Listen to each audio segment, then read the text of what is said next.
Let's talk about something that we've all been guilty of: comparing ourselves to others. Whether it's scrolling through Instagram and wondering how that girl always looks like she's stepping off a runway, or feeling like your college friend has cracked some secret code to success, the comparison trap is real. And it's exhausting. Here's the thing: comparing yourself to others is like running on a treadmill set to someone else's pace. You're working hard, but you're not going anywhere, and you're probably going to trip and fall at some point. So today we're diving into how to stop comparing yourself to others, because the only person you should be measuring yourself against is, well, yourself.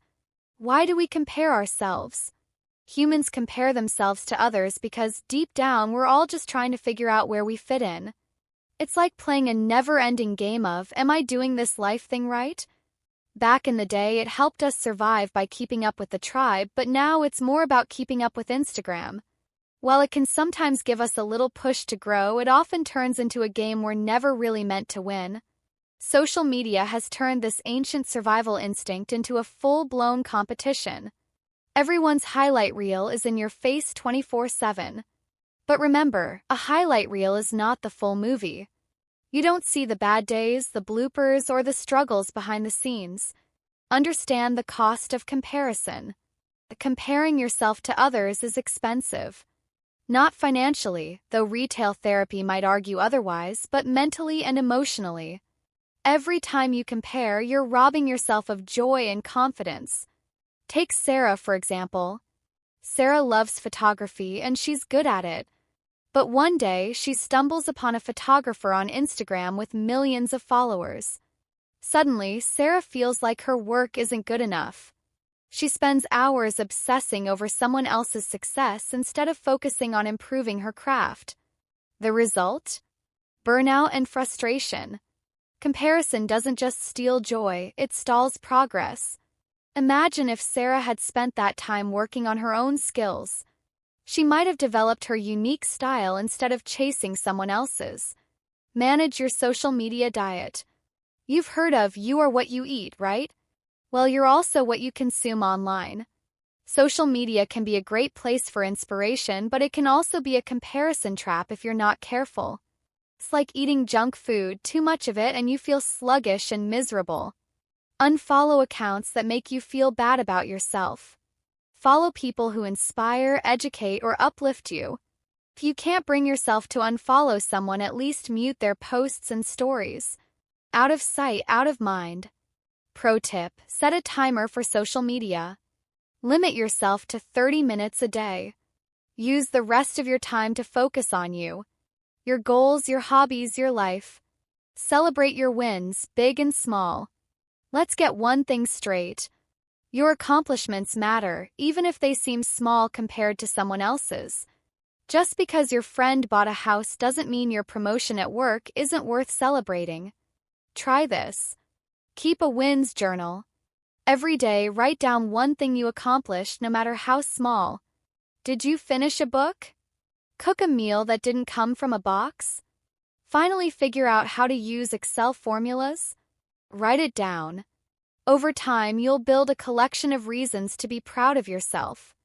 Focus on your strengths. Here's a hard truth: you're never going to be great at everything, and that's perfectly fine. We all have our own unique strengths and talents, and that's what makes us special. Instead of getting caught up in someone else's skills, focus on what you're truly good at. Imagine trying to juggle a million different things at once, constantly measuring yourself against others. You might excel in some areas, but always feel behind in others. It's exhausting, right? Embrace your own strengths and stop trying to be the best at everything. There's no need to do it all, just focus on what makes you, you, and own it. Practice gratitude. Gratitude is basically a superpower for combating comparison. When you focus on what you do have, you stop obsessing over what you don't. Create a gratitude journal. Every morning, write down 3 things you're grateful for. They can be as simple as "I had a great cup of coffee" or "my hair looks amazing today." Focusing on the good stuff trains your brain to see the positives in your life, not just the gaps. Remember, everyone's struggling. Here's a little secret: no one has it all figured out. Not even that influencer with the perfect feed or your super successful friend. Everyone has insecurities and struggles, they're just not posting about them. What you see on social media is often just the tip of the iceberg. For every perfectly curated moment, there are hours of hard work, setbacks, and days of feeling unsure. So, stop comparing your real life to someone else's edited version. What matters is how you're growing, not how you measure up to others. Be inspired, not intimidated.